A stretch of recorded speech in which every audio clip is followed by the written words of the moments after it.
இலங்கையில் தமிழரின் பிம்பம் உங்கள் டிவி. 2011ஆம் ஆண்டு ஏப்ரல் மாதம் 23ஆம் தேதி சனிக்கிழமை இரவு செய்தி அறிக்கை. கனடாவின் முக்கிய அரசியல் கட்சித் தலைவர்கள் டொரண்டோவில் இன்று பிரச்சாரத்தை மேற்கொண்டனர். அரசாங்கத்திற்கும் தமிழ் தேசிய கூட்டமைப்புக்கும் இடையிலான பேச்சுவார்த்தை அடுத்த வாரம் நடைபெறவுள்ளது. ஐக்கிய நாடுகள் சபை அறிக்கை தொடர்பாக கருத்து தெரிவிக்கப் போவதில்லை என படிப்பினைகள் மற்றும் மீளணக்க ஆணைக்குழு தெரிவித்துள்ளது. டிவிஐ செய்தி டொரண்டோவிலிருந்து எஸ்.ஜே. பிரசாந்தன். வணக்கம். கனடாவில் நடைபெறவுள்ள பொது தேர்தலுக்கு முன்னரான கடைசி ஒருவார பிரச்சாரங்கள் இருக்கும் நிலையில் இன்று டொரண்டோ பெரும்பாகத்தில் அரசியல் கட்சித் தலைவர்கள் பிரச்சாரத்தை மேற்கொண்டார்கள். NDP தலைவர் ஜாக் லேட்டன் மற்றும் கன்சர்வேட்டிவ் தலைவர் ஸ்டீவன் ஹாப்பர் ஆகியோர் இன்று காலை தமது பிரச்சாரங்களை டொரண்டோவில் ஆரம்பித்தனர். அதேவேளை லிபரல் கட்சித் தலைவர் மைக்கேல் இக்னாட்டியவ் இன்று பிற்பகல் டொரண்டோவில் பிரச்சாரத்தை ஆரம்பித்தார். இன்று 905 பிராந்தியம் மிசிசாகாவில் பிரச்சாரத்தை ஆரம்பித்த பிரதமர் ஸ்டீவன் ஹாப்பர் மத சுதந்திரம் தொடர்பாக கருத்து வெளியிட்டார். தமது அரசாங்கம் மத ரீதியாக மேற்கொள்ளப்படுகின்ற மீறல்களை அவதானிப்பதற்காக அலுவலகம் ஒன்றை அமைக்கவுள்ளதாக அவர் உறுதியளித்தார். வெளிவிவகார மற்றும் சர்வதேச வர்த்தக அமைச்சர்களின் கீழ் மத சுதந்திரம் தொடர்பான இந்த அலுவலகம் அமையும் என்றும் அவர் குறிப்பிட்டார். வெளிநாடுகளிலும் மத சுதந்திரம் தொடர்பான நடவடிக்கைகளை அவதானித்து கனேடிய வெளிவிவகார கொள்கைகளின் ஒரு பகுதியாக மத சுதந்திர நடவடிக்கைகள் முன்வைக்கப்படும் என்றும் அவர் தெரிவித்தார். மிசிசாகாவில் பிரச்சாரத்தை மேற்கொண்டதை தொடர்ந்து பிரதமர் ஹாப்பர் பிரிட்டிஷ் கொலம்பியா மாகாணத்தின் கேம்பல் ரிவர் பகுதிக்கான பயணத்தை மேற்கொண்டார். இதேவேளை NDP கட்சியின் தலைவர் ஜாக் லேட்டன் இன்று காலை டொரண்டோவின் மேற்கு பகுதியில் பல்சமூக ஊடகவியலாளர் சந்திப்பொன்றை நடத்தினார். அதனைத் தொடர்ந்து குபெக் மாகாணத்திற்கு அவர் பயணத்தை மேற்கொண்டார். குபெக்கில் NDP கட்சியின் ஆதரவு மக்கள் மத்தியில் கணிசமான அளவு அதிகரித்து வருவதாக நேற்று வெளியான கருத்து கணிப்பில் தெரிவிக்கப்பட்டிருந்தமை குறிப்பிடத்தக்கது. லிபரல் கட்சியின் தலைவர் மைக்கேல் இக்னாட்டியவ் இன்று ஹாலிஃபேக்ஸ் மற்றும் பிரின்ஸ் எட்வர்ட் ஐலண்ட் ஆகிய மாகாணங்களில் இன்று காலை பிரச்சாரத்தை மேற்கொண்டார். அதனைத் தொடர்ந்து இன்றிரவு மிசிசாகாவில் உள்ள தேவாலயம் ஒன்றில் நடைபெறும் ஈஸ்டர் நிகழ்வில் அவர் கலந்து கொள்கின்றார். ஏர் இந்தியா விமான குண்டு தாக்குதலுடன் தொடர்புடைய வர்த்தகரிடமிருந்து நிதியை பெற்றுக் கொண்டதாக குற்றம் சாட்டப்பட்டிருக்கும் கன்சர்வேட்டிவ் வேட்பாளர் ஒருவருக்கு சார்பாக பிரதமர் ஸ்டீவன் ஹாப்பர் கருத்து வெளியிட்டுள்ளார். வாncouver தெற்கு தொகுதியில் போட்டியிடும் வாய் யங்குடன் ஏர் இந்தியா குண்டு தாக்குதலில் குற்றம் சாட்டப்பட்ட ரிபுடமன் சிங் மாலிக் தொடர்பு பட்டிருப்பதாக லிபரல் கட்சி முன்வைத்த குற்றச்சாட்டை ஸ்டீவன் ஹாப்பரும் கன்சர்வேட்டிவ் கட்சியினரும் இன்று முற்றாக மறுத்தனர். கன்சர்வேட்டிவ் வேட்பாளர் வாய் யங்கும் ரிபுடமன் சிங் மாலிக்கும் தேர்தல் விதிமுறைகளை மீறுவதாக தெரிவித்து அதே தொகுதியில் போட்டியிடும் லிபரல் கட்சி வேட்பாளர் உஜால் டோசான் நேற்று முறைப்பாடொன்றை பதிவு செய்தார். எனினும் வாய் யங்கின் பிரச்சாரத்தில் மாலிக் எந்தவிதத்திலும் தொடர்பு படவில்லை என இன்று டொரண்டோவில் வைத்து பிரதமர் ஹாப்பர் கருத்து வெளியிட்டார். இதேவேளை 1985ஆம் ஆண்டு நடைபெற்ற ஏர் இந்தியா விமான குண்டு தாக்குதல் கனடாவின் வரலாற்றிலேயே மிகவும் கண்டனத்துக்குரிய சம்பவம் என்றும் அதை பயன்படுத்தி அரசியல் லாபத்தை தேடுவது ஏற்றுக்கொள்ள முடியாதது என்றும் லிபரல் கட்சித் தலைவர் மைக்கேல் இக்னாட்டியவ் தெரிவித்தார். கடந்த காலத்தில் நடைபெற்ற இந்த சம்பவம் தற்காலத்தில் தொடரக்கூடாது என்றும் அந்த சம்பவத்தில் தொடர்புடைய எந்தவொரு நபருடனும் எந்தவொரு அரசியல் கட்சியும் தொடர்புகளை வைத்திருக்கக்கூடாது என்றும் இன்று இக்னாட்டியவ் குறிப்பிட்டார். கனடாவில் உள்ள சீக் சமூகத்தினர் நாடாளுமன்றத்தில் பிரதிநிதித்துவம் செய்யப்பட்டிருப்பதாகவும் அந்த சமூகத்தினருடன் தாம் பணிபுரிவதையிட்டு மகிழ்வடைவதாகவும் தற்போது ஒரு புதிய சகாப்தமே நடைபெறுவதாகவும் இக்னாட்டியவ் தெரிவித்தார். NDP கட்சியின் வரவு செலவு திட்டம் ஒரு உண்மைத்தன்மையற்ற புனை கதை என லிபரல் கட்சி குற்றம் சாட்டியுள்ளது. NDP கட்சிக்கு எதிராக தேர்தல் பிரச்சார விளம்பரம் ஒன்றையும் இன்று லிபரல் கட்சி வெளியிட்டது. பொது தேர்தல் நெருங்கி வரும் நிலையில் NDP கட்சியின் ஆதரவு அதிகரிப்பதாக தேர்தல் கருத்து கணிப்புகள் தெரிவிக்கும் நிலையில் லிபரல், கன்சர்வேட்டிவ் மற்றும் பிளாக் குபெக் ஆகிய அனைத்து கட்சிகளும் NDP கட்சிக்கு எதிரான பிரச்சாரங்களை முடக்கிவிட்டுள்ளன. ஹாலிஃபேக்ஸில் இன்று பிரச்சாரத்தை மேற்கொண்ட லிபரல் கட்சித் தலைவர் மைக்கேல் இக்னாட்டியவ் மருத்துவரின் பரிந்துரையுடன் கூடிய மருந்து பொருட்களை பெற்றுக் கொள்வதற்கு மேலதிக வசதி மேற்கொள்ளப்படும் என உறுதியளித்தார். இந்த நிலையில் வானொலி மற்றும் இணையதளம் மூலமாக NDP கட்சிக்கு எதிரான விளம்பரத்தை லிபரல் கட்சி வெளியிட்டிருக்கின்றது. ஜாக் லேட்டன் உண்மைத்தன்மையற்ற வகையில் உறுதிமொழிகளை வழங்கியிருப்பதாகவும் லிபரல் கட்சி தம்மால் நிறைவேற்றக்கூடிய உறுதிமொழிகளையே வழங்குவதாகவும் மைக்கேல் இக்னாட்டியவ் மேலும் கூறினார். இலங்கை அரசாங்கத்திற்கும் தமிழ் தேசிய கூட்டமைப்புக்கும் இடையிலான பேச்சுவார்த்தை எதிர்வரும் 29ஆம் தேதி வெள்ளிக்கிழமை நடைபெறவுள்ளது. இனப்பிரச்சினைக்கு தீர்வு காணும் வகையில் அரசாங்கமும் தமிழ் தேசிய கூட்டமைப்பும் பேச்சுவார்த்தைகளை நடத்தி வருகின்றன. இதுவரை நடைபெற்ற பேச்சுவார்த்தைகளின் போது தமிழ் மக்கள் எதிர்கொள்ளும் உடனடி பிரச்சினைகள் மற்றும் அரசியல் தீர்வு என்பன தொடர்பாக பேசப்பட்டதாகவும் அடுத்த சுற்று பேச்சுவார்த்தையில் அரசியல் தீர்வை காணும் வழிமுறை தொடர்பாகவே பேசப்படும் என்றும் தமிழ் தேசிய கூட்டமைப்பின் நாடாளுமன்ற உறுப்பினர் M.A. சுமந்திரன் தெரிவித்தார். அரசாங்கத்திற்கும் தமிழ் தேசிய கூட்டமைப்புக்கும் இடையிலான பேச்சுக்கள் கடந்த ஜனவரி 10ஆம் தேதி ஆரம்பமாகின. 4 சுற்று பேச்சுக்கள் இதுவரை நடைபெற்றிருக்கின்றன. அரசாங்கத்தின் சார்பில் அமைச்சர்கள் ரட்னஸ்ரீ விக்ரமநாயக்க, பேராசிரியர் GL பீரிஸ், நிமல் சிறிபால டி சில்வா மற்றும் நாடாளுமன்ற உறுப்பினர் சஜின் டிவாஸ் குணவர்தன் ஆகியோர் கலந்து கொள்கின்றனர். கூட்டமைப்பின் சார்பில் நாடாளுமன்ற உறுப்பினர்கள் MA சுமந்திரன், மாவை சேனாதராஜா மற்றும் சுரேஷ் பிரேமச்சந்திரன் ஆகியோர் கலந்து கொள்ள உள்ளார்கள். ஐக்கிய நாடுகள் சபை நிபுணர் குழுவின் அறிக்கை தொடர்பாக கருத்து எதனையும் தெரிவிக்கப் போவதில்லை என இலங்கையின் படிப்பினைகள் மற்றும் மீளணக்க ஆணைக்குழு தெரிவித்திருக்கின்றது. ஐக்கிய நாடுகள் அறிக்கை தொடர்பாக கருத்தை வெளியிட்டால் இலங்கை அரசாங்கம் எவ்வாறான நடவடிக்கையை எடுக்கும் என்று தெரியாது என்றும், ஆகவே தாம் தமது இறுதி அறிக்கையை தயாரிப்பதில் ஈடுபட்டிருப்பதாகவும் மீளணக்க ஆணைக்குழுவின் பேச்சாளர் லக்ஷ்மன் விக்ரமசிங்க தெரிவித்தார். ஜனாதிபதி மஹிந்த ராஜபக்சவிடம் சமர்ப்பிக்கவிருக்கும் இறுதி அறிக்கையை தயாரிக்க ஆரம்பித்து விட்டதாகவும், எனினும் அது எப்போது பூர்த்தியாகும் என்பது குறித்து தெரிவிக்க முடியாது என்றும் அவர் கூறினார். படிப்பினைகள் மற்றும் மீளணக்க ஆணைக்குழுவின் தவணை எதிர்வரும் மே 15ஆம் தேதியுடன் முடிவடைய உள்ளமை குறிப்பிடத்தக்கது.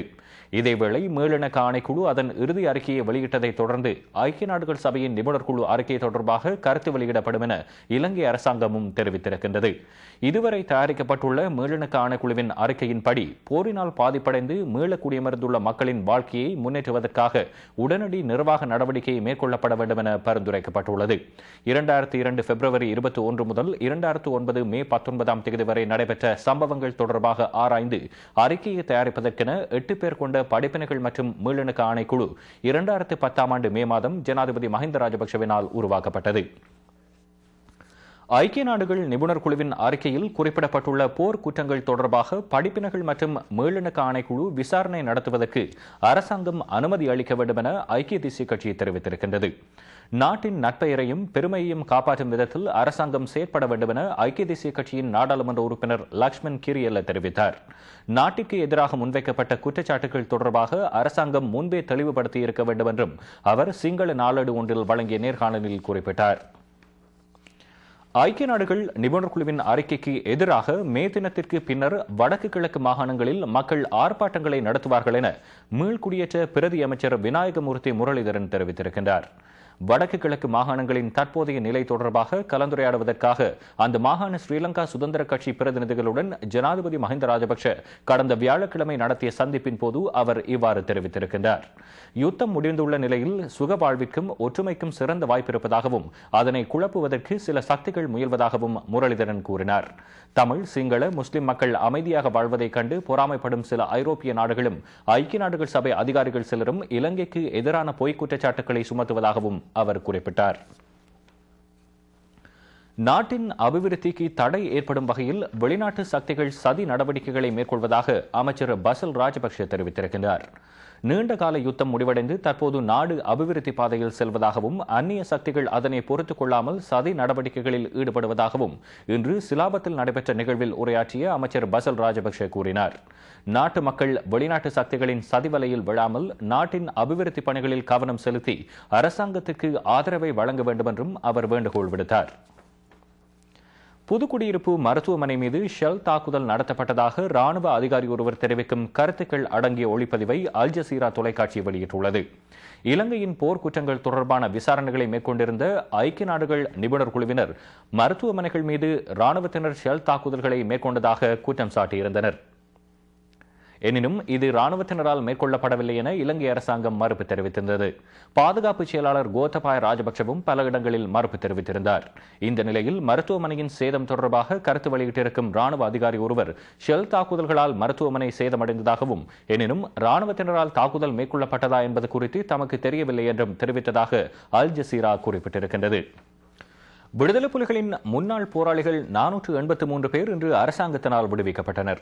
புனர்வாழ்வு முகாம்களில் இதுவரை இவர்களுக்கு புனர்வாழ்வளிக்கப்பட்டு இன்று அவர்களது குடும்பத்தினரிடம் முன்னாள் போராளிகள் ஒப்படைக்கப்பட்டனர்.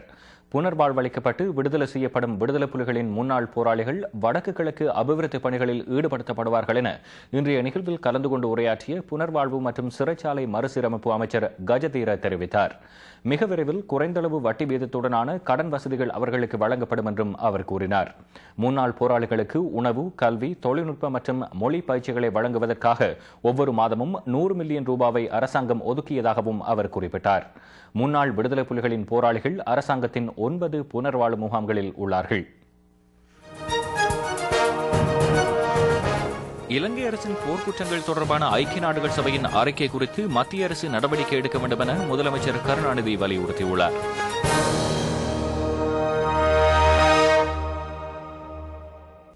எங்கள் பெற்றோர்கள் இங்கே எங்களுடன் இருக்க வேண்டியவர்கள்.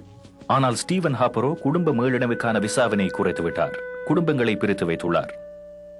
நாங்கள் வேலைக்கு செல்லும் போது எங்கள் குழந்தைகளை பராமரிப்பது முதல் எங்களுக்கு அதிகம் தேவைப்படும் வேளையில் அவர்கள் எங்களுடன் இணைவதை தடுத்து வைத்திருக்கின்றார். Stephen Harper likes to divide and rule. We want to help new Canadians reunite. On May 2nd, vote Liberal. Many funeral homes today attempt to offer discount funerals, and that usually means less of everything.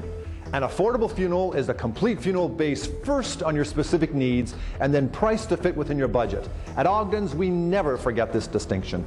குறைந்த செலவில் உங்கள் இறுதி நேர செலவுகளை பூர்த்தி செய்யும் இந்த புதிய திட்டத்தை அறிந்து கொள்ள மெகா ஃபைனான்சியல் முகவர்களை அழையுங்கள். Working together with the Mega Financial Group to meet your funeral needs.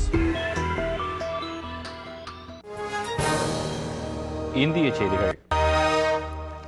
இலங்கை அரசாங்கத்தின் போர்க்குற்றங்கள் தொடர்பான ஐக்கிய நாடுகள் சபையின் அறிக்கை குறித்து மத்திய அரசு தகுந்த நடவடிக்கைகளை எடுக்க வேண்டும் என தமிழக முதலமைச்சர் கருணாநிதி வலியுறுத்தியுள்ளார்.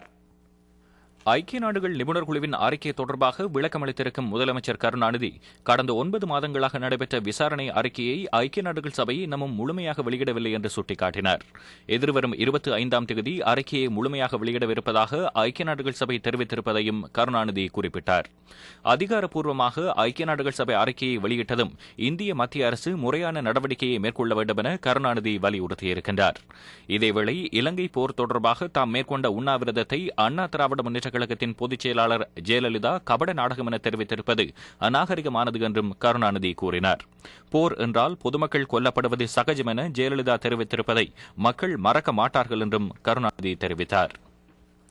லோக்பால் மசோதா வரைவு குழுவின் உறுப்பினர்கள் தொடர்பாக பல்வேறு சர்ச்சைகள் எழுந்தபோதும் குழுவை உருவாக்கும் பணி தொடர்ந்து மேற்கொள்ளப்படும் என மத்திய நிதியமைச்சர் பிரணாப் முகர்ஜி தெரிவித்திருக்கின்றார். இது தொடர்பாக பிரதமர் மன்மோகன் சிங்கை சந்தித்த அமைச்சர் பிரணாப் முகர்ஜி அதனைத் தொடர்ந்து செய்தியாளர்களிடம் கருத்து வெளியிட்டார். லோக்பால் மசோதா தயாரிப்பு குழுவில் இடம்பெற்றுள்ள உறுப்பினர்கள் தொடர்பாக சர்ச்சைகள் எழுந்துள்ள போதும் எந்த வகையிலும் குழுவின் செயற்பாட்டை அது பாதிக்கவில்லை என்றும் கூறினார். அரசாங்கத்தின் சார்பில் குழுவில் அடங்கியுள்ள அனைத்து உறுப்பினர்களும் பொதுமக்கள் பிரதிநிதியான அனா ஹசேரையுடன் இணைந்து வலுவான லோக்பால் மசோதாவை கொண்டு வருவதற்கு உறுதி பூண்டிருப்பதாகவும் அவர் தெரிவித்தார். உடல்நிலை சீரற்றிருக்கும் ஸ்ரீ சத்ய சாய்பாபாவின் அறக்கட்டளை சொத்துக்களை நிராகரிப்பது தொடர்பான சர்ச்சைகள் காரணமாகவே அவரது உடல்நிலை தொடர்பான உண்மையான தகவல்கள் மறைக்கப்படுவதாக குற்றம் சாட்டப்பட்டிருக்கின்றது. ஆந்திர மாநிலம் புட்டபத்தியில் உள்ள மருத்துவமனையில் கோமா நிலையில் சிகிச்சை பெற்று வரும் சாய்பாபாவின் உடல் உறுப்புகள் செயலிழந்து வருவதாக தெரிவிக்கப்படுகின்றது. ஆனால் சொத்து தகராறு காரணமாகவே அவரது உடல்நிலை தொடர்பான தகவல்கள் மறைக்கப்படுவதாகவும் குற்றம் சாட்டப்படுகின்றது. இதனால் அவரது பக்தர்களும் கடும் அதிருப்தி அடைந்துள்ளனர். செயற்கை சுவாசத்தின் மூலமாகவே அவர் சுவாசிப்பதாகவும் தெரிவிக்கப்பட்டிருக்கின்றது. சுமார் 40,000 கோடி ரூபாய் மதிப்பிலான அவரது அறக்கட்டளையை நிர்வகிப்பதில் பாபாவின் சகோதரரின் மகன் ரத்னாகர் மற்றும் பாபாவின் பிரதம சீடர் சத்யஜித் ஆகியோரிடையே கடுமையான போட்டி நிலவி வருகின்றது. ஆந்திர மாநில அரசும் இந்த பிரச்சினைக்கு தீர்வு காண்பதற்காக கடும் முயற்சிகளை மேற்கொண்டு வருகின்றது. மேற்கு வங்க மாநிலத்தில் 2வது கட்டமாக இன்று 50 தொகுதிகளுக்கான தேர்தல் நடைபெறுகின்றது. முதற்கட்ட தேர்தல் கடந்த திங்கட்கிழமை 54 தொகுதிகளில் நடைபெற்றது. வாக்குப்பதிவு நடைபெறும் இடங்களில் கடும் பாதுகாப்பு பலப்படுத்தப்பட்டுள்ளது. இன்றைய 2ஆம் கட்ட தேர்தலில் திரிணாமுல் காங்கிரசுக்கும் இடதுசாரி கூட்டணிக்கும் இடையே கடும் போட்டி நிலவுகின்றது. மார்க்சிஸ்ட் கம்யூனிஸ்ட் 31 இடங்களிலும் திரிணாமுல் காங்கிரஸ் 29 இடங்களிலும் அதன் கூட்டணி கட்சியான காங்கிரஸ் 21 இடங்களிலும் வேட்பாளர்களை நிறுத்தி போட்டியிடுகின்றன.